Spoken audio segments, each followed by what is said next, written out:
Pembelajaran diferensiasi adalah pembelajaran yang mengakomodir kebutuhan belajar murid. Guru memfasilitasi murid sesuai dengan kebutuhannya, karena setiap murid mempunyai karakteristik yang berbeda-beda, sehingga tidak bisa diberi perlakuan yang sama.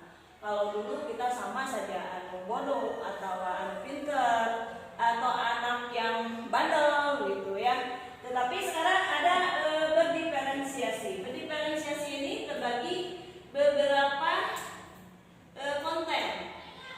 Yang pertama adalah diferensiasi konten. Diferensiasi konten ini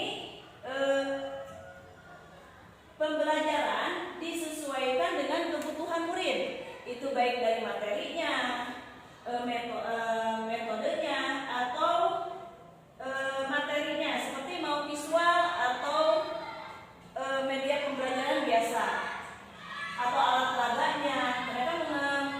Mereka apa yang diperlukan oleh misalnya si A, apa yang lebih fokus ke alat peraga yang mana, lebih bisa menggunakan alat peraga apa, misalnya alat peraga visual atau alat peraga secara langsung, bisa kita langsung membawa anak ke luar. Atau diferensiasi proses. Diferensiasi proses ini seperti itu. Misalnya anak berkumaha ya, diskusi atau mau belajar sendiri, itu termasuk ke dalam diferensiasi proses. Yang ketiga adalah diferensiasi produk.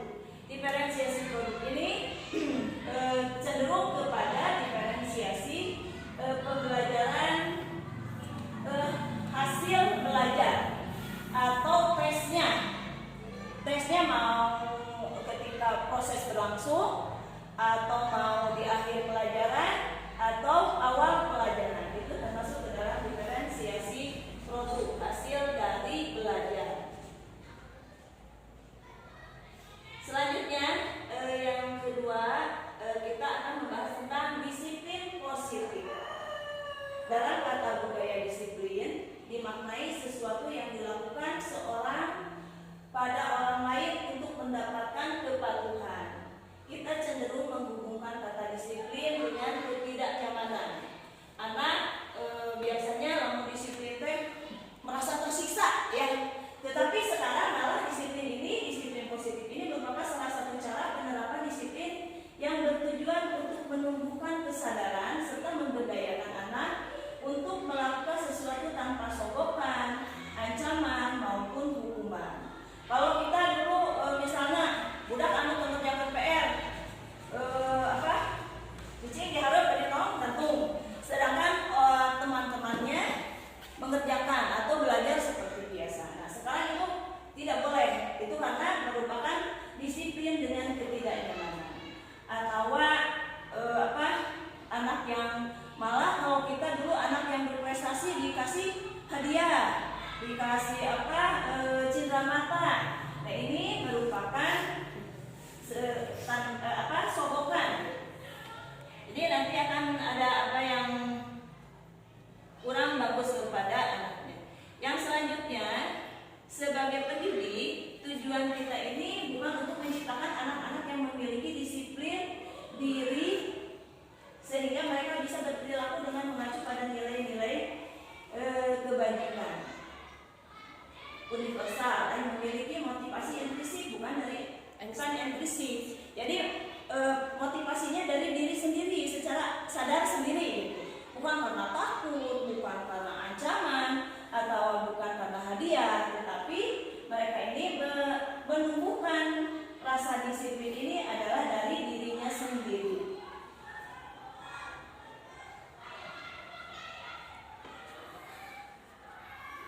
Selanjutnya adalah kebutuhan dasar manusia. Apa saja kebutuhan dasar manusia itu? Yang pertama adalah bertahan hidup, mendapatkan kasih sayang dan rasa diterima, penguasaan, kebebasan, kesenangan.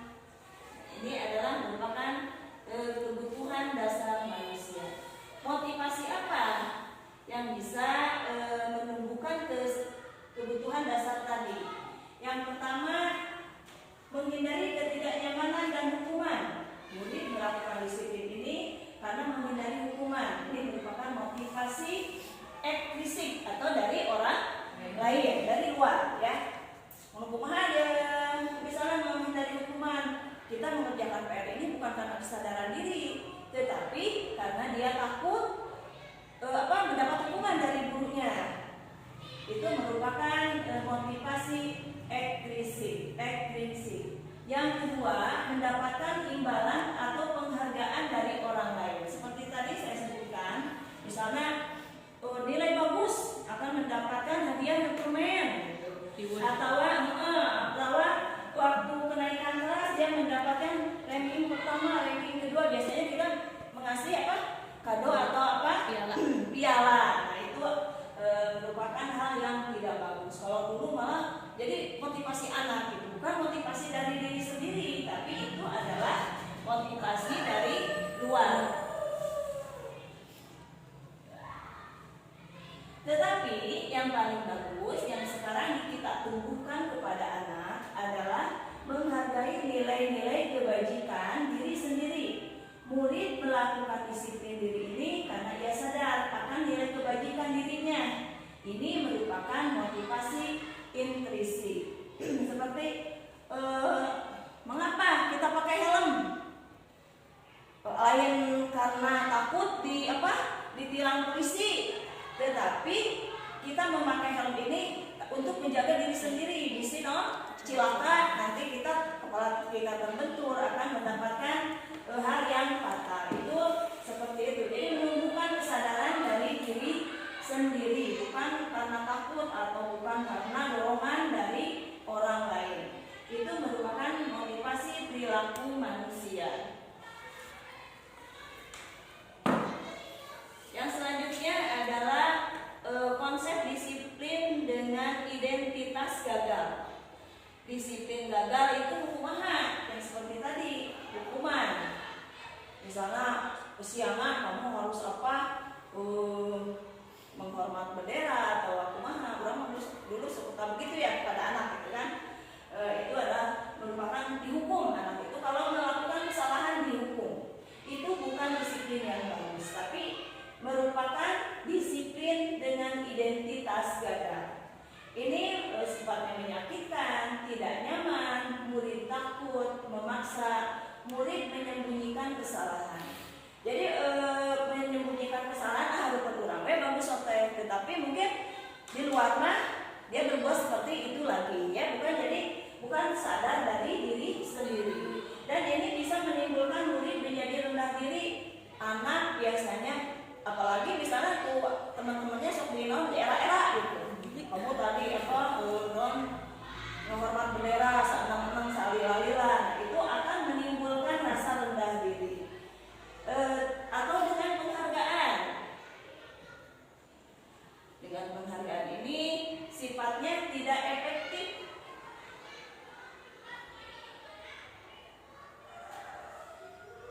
Merusak hubungan atau sifat iri. Anak yang mendapatkan penghargaan mungkin akan iri, akan menimbulkan rasa iri dari temannya. Apalagi misalnya, orang teh perasaan teh lebih bagus dari dia, tetapi kenapa dia yang mendapat penghargaan? Mungkin begitu ya. Jadi ini merusak hubungan, mematikan kreativitas. Selama mendapat penghargaan, orang mau itu mengerjakan itu, mau berbuat baik. Tetapi namun saya penghargaan gitu ya, biar aja kreativitasnya akan tidak timbul. Menghukum dengan sifat sistem ranking, tapi sekarang masih kita berjalan ya, mudah-mudahan tahun depan kita dengan sistem ranking ini seperti tadi, karena orang mah yang bagus supaya bisa tampil ke panggung, bisa mendapat piala. Nah itu merampas hak menghargai dirinya sendiri. Itu konsep disiplin dengan penghargaan.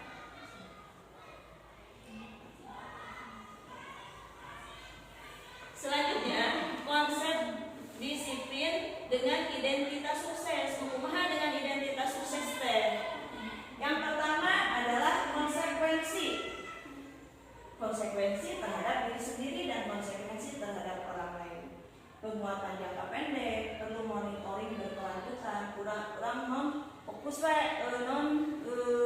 anak teh kumaha ya perkembangan anaknya, itu berarti perlu monitoring berkelanjutan. Stimulus respon, murid menghormati peraturan, bukan jadi menghormati peraturan, bukan terpaksa dengan peraturan atau kehilangan waktu untuk memenuhi kesalahan.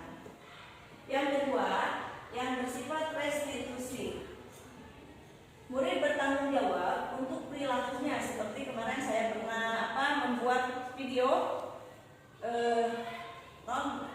video nanti akan saya tayangkan lagi video dia berbuat salah misalnya kesiangan, tetapi dia sadar apa yang kesalahannya apa.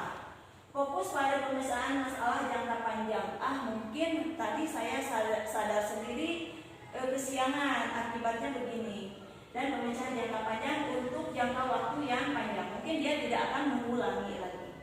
Murid menghormati dirinya dengan orang lain.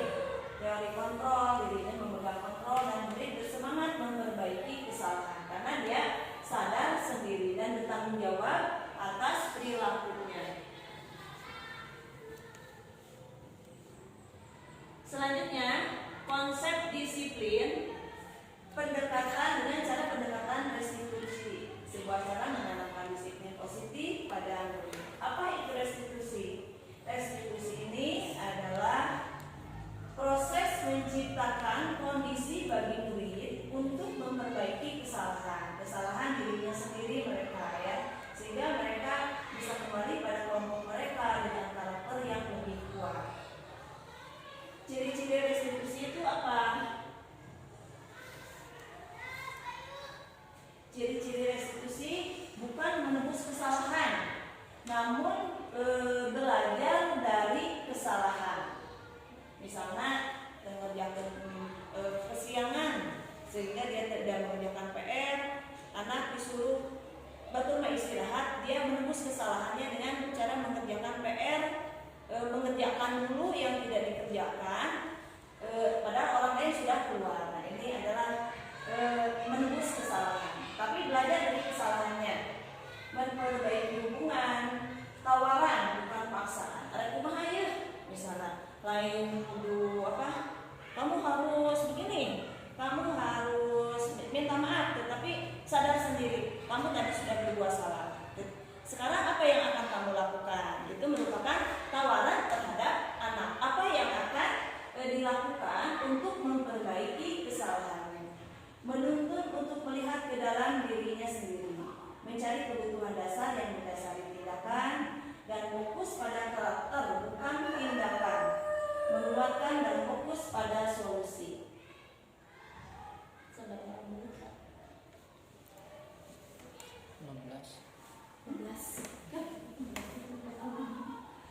Perbedaannya, contoh kasus siswa yang tidak mengerjakan tugas PR. Perbedaan antara hukuman, konsekuensi, dan restitusi. Kalau dalam hukuman, misalnya guru menghukum siswa tersebut tadi seperti tidak mengerjakan PR, hormat bendera selama 10 menit. Guru marah dan murid menjadi takut. Konsekuensi, guru memberikan konsekuensi untuk mengerjakan PR-nya saat istirahat. Ini merupakan konsekuensi. Atau dikerjakan sebanyak 3 kali lipat. Guru tegas dan siswa menghormati peraturan. Jadi dia masih merasa tersiksa ya, bukan dari sadar dari dirinya sendiri. Kalau secara restitusi, guru menanyakan keyakinan kelas atau dirinya dan membantu siswa menyelesaikan masalahnya. Makanya saya membuat kesepakatan kelas atau keyakinan kelas. Jadi bukan peraturan yang dibuat oleh guru, tetapi keyakinan kelas. Sok ayeuna rek kumaha ye, misalnya kelas 6. Mau apa saja aturan-aturan yang ada di kelas 6. Seperti tadi misalnya kalau tidak mengerjakan PR, kumaha nanti itunya konsekuensinya. Misalnya mengerjakan PR sendiri Bu, ketika istirahat boleh. Berarti itu bukan hukuman atau konsekuensi, tetapi itu masuk ke dalam restitusi karena sudah menjadi keyakinan kelas. membantu siswa menyelesaikan masalahnya. Guru terbuka dan siswa menghormati dirinya dan orang lain. Jadi dia sadar sendiri, oh orang mengerjakan PR ya, padahal sudah keluar dari kesepakatan kelas.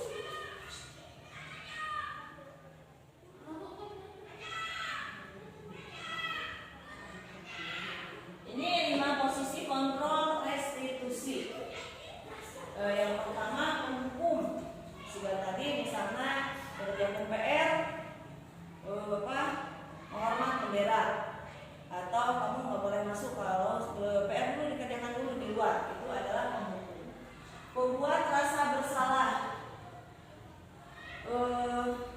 Kenapa kamu tidak mengerjakan PR misalnya?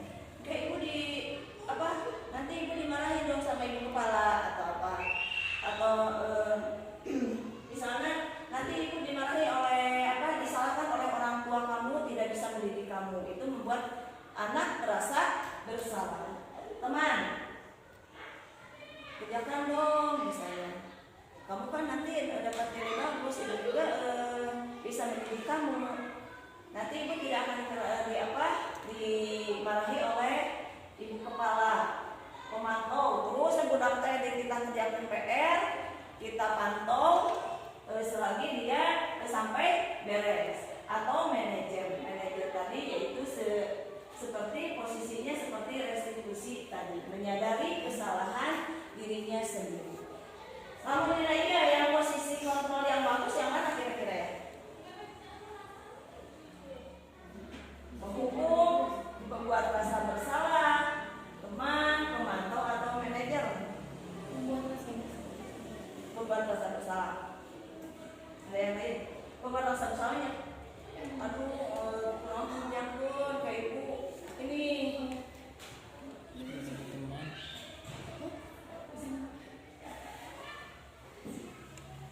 sama buku apa kerjakan? Kerjakan apa hasil? Sebagai teman, boleh sebagai teman ya. Sebagai teman kan anak jadi merasa diajak ngobrol dulu dia dengan rasa dipaksa. Jadi dan satu lagi adalah sebagai manajer ya. Manajer itu jadi solusinya adalah restitusi tadi. Jadi sadar dari dirinya sendiri. Itu adalah ya.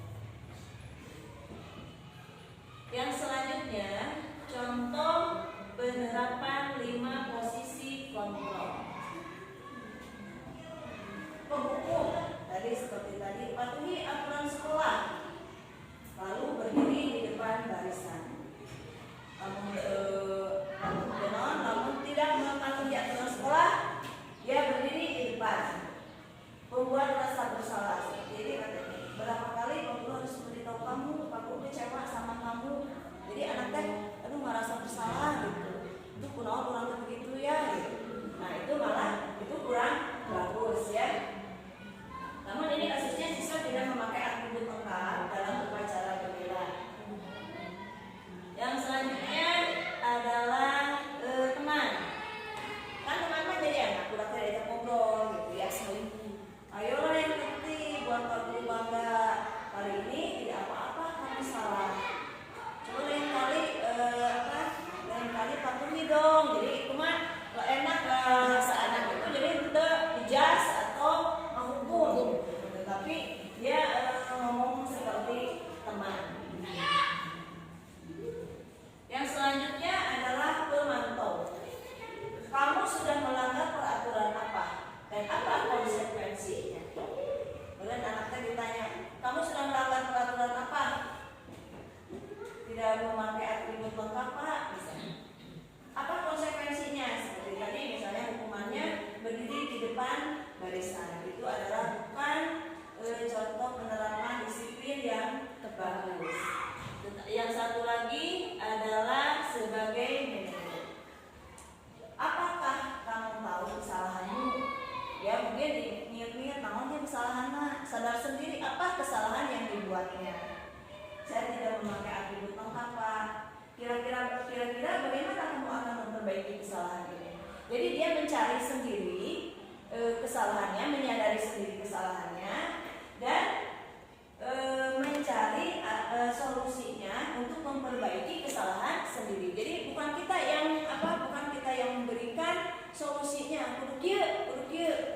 tetapi dia sendiri yang sadar akan kesalahan dan mencari sendiri untuk memperbaiki kesalahan itu. Itu adalah sebagai manajer. Mudah-mudahan orang biasa berbuat ke anak sebagai manajer ya, tong sebagai penghubung. Nah ini keyakinan kelas. Keyakinan kelas ini adalah peraturan kelas. Mengapa tidak peraturan kelas? Karena kita memiliki peraturan tadi seperti apa? Keyakinan kelas. Jadi sudah diyakini, sudah disepakati oleh anak untuk membuat peraturan-peraturan dalam kelas kita. Kalau yang dibuat oleh anak, pasti dia akan sadar sendiri dan insya Allah akan dipatuhinya. Dia kalaupun melanggar, kita lihatkan saja. Keyakinan kelas kita kan begini, kenapa kamu melanggar? Ya. Seperti mengapa kita memiliki peraturan tentang penggunaan helm pada saat mengendarai kendaraan roda 2 atau motor. Jadi lain sih ditilang ke polisi, tetapi dia sadar untuk melindungi dirinya sendiri. Ya. Mengapa kita memiliki peraturan tentang penggunaan masker dan mencuci tangan setiap saat? Lain sih namun papanggi di apa, kamu harus pakai masker itu, atau dihujati nggak berani dengan dekat dengan ini karena tidak pakai masker, tetapi dia sadar bahwa masker itu sangat berguna bagi dirinya sendiri untuk menjaga kesehatannya. Nah,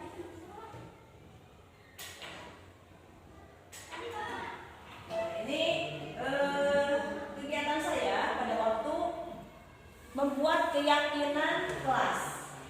Yang pertama ini anak-anak disuruh sok mau atau mau dikasih kartu. Silahkan, apa yang akan menjadi keyakinan kelas kita. Kalau saya kemarin, ini anak disuruh langsung menulis langsung disuruh menulis kira-kira apa yang akan menjadi keyakinan kelasnya. Terus yang selanjutnya keyakinan kelas kalau sudah tersusun, kita press lagi, bagi lagi di kelompok-kelompokan. Seperti ini. Kalau kelas 6 keyakinan kelasnya ada 9 ya. Tetap tidak tinggali, tapi bisa dilihat di dinding ada ya.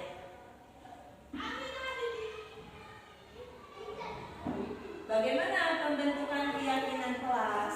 Ini lebih abstrak dari peraturan berupa pernyataan universal, dibuat dalam bentuk positif. Lain keyakinan kelasnya misalnya berbuat negatif, yang contohnya. Kamu keyakinan kelas dalam bentuk negatif.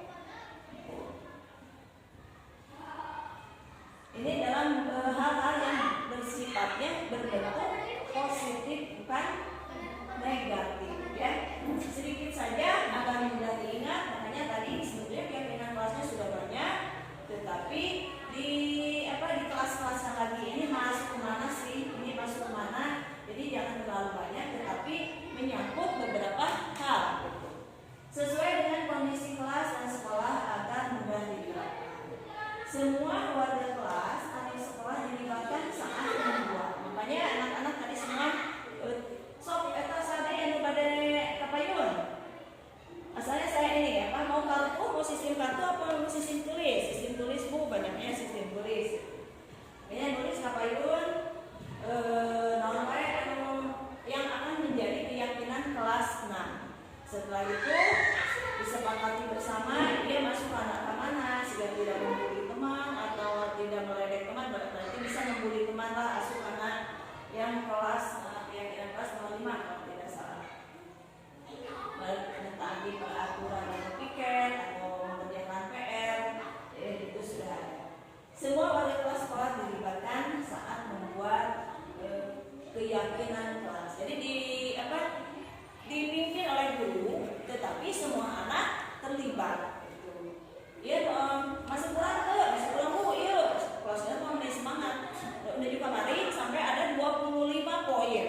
Tetapi mungkin kita menulis 25 poin. Makanya saya tulis dulu supaya diingat-ingat, setelah itu dipres di kelas-kelasnya mana yang masuk ke dia, mana yang masuk ke dia, supaya tadi sedikit saja agar mudah diingat oleh anak dan dibuatnya dalam bentuk positif. Lain keyakinan kelas berbentuk negatif, misalnya sebelum istirahat kita keluar, itu kan tidak boleh ya.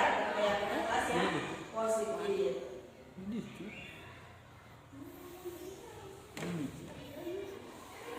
Selanjutnya segitiga restitusi. Segitiga restitusi ini sifatnya menstabilkan identitas. Kita semua akan melakukan hal terbaik yang bisa kita lakukan. Validasi tindakan yang salah. Semua perilaku memiliki alasan. Menanyakan keyakinan. Kita semua memiliki motivasi internal. Seperti kemarin anak yang ngabenol 2 as. Ya, makanya itu dibuat restitusi. Melakukan hal terbaik, terus validasi tindakan. Kira-kira tindakan kamu apa? Itu Bu, saya tidak sengaja ngabenol 2 as, gitu ya. Terus menanyakan keyakinan. Terus harusnya kamu bagaimana? Dia meminta maaf kepada 2 as dan mungkin tidak akan melakukan lagi seperti itu, akan bertindak hati-hati.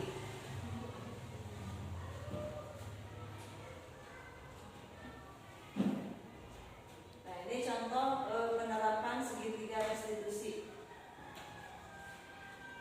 Diperlukan supaya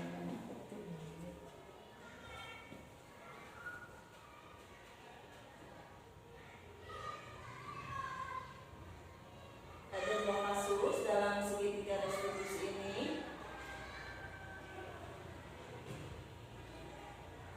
Tidak kupingnya katanya. Suaranya? Ya,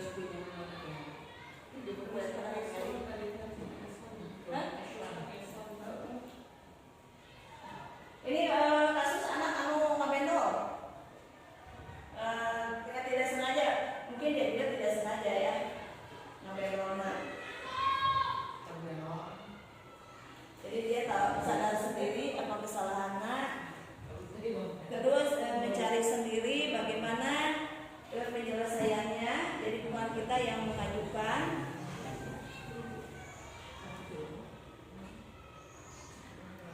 Karena itu biasanya kan dilihat nanti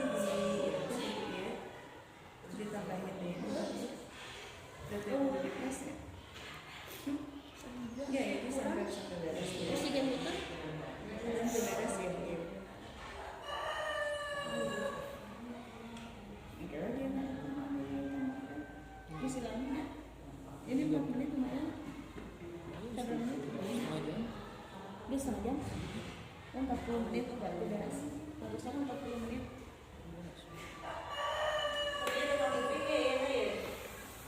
Dan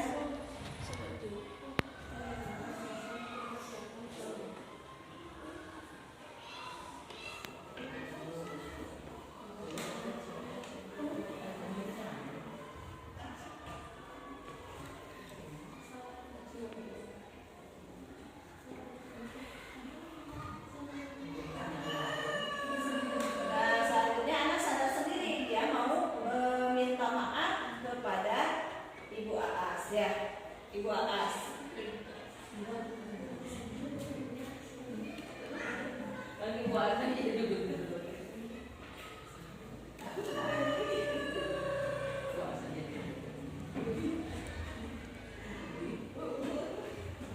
Nah, ini adalah kasus anak yang kesiangan. Di restitusi, kira-kira apa kesalahan kamu? Bagaimana cara memperbaikinya? Begitu ya. Bukan kita yang menghukum tolong masuk ketahuan diam dulu di luar gitu, menghormat bendera ya.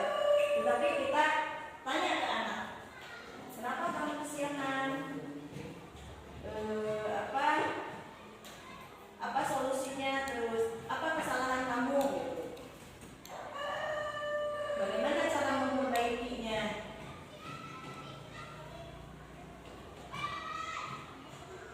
Terus yang saya macam ibu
Terima kasih atas perhatiannya dan bantuannya. Terima kasih, semoga ilmu yang saya sampaikan bermanfaat dan bisa diterapkan di sekolah kita. Wassalamualaikum warahmatullahi wabarakatuh. Waalaikumsalam warahmatullahi wabarakatuh.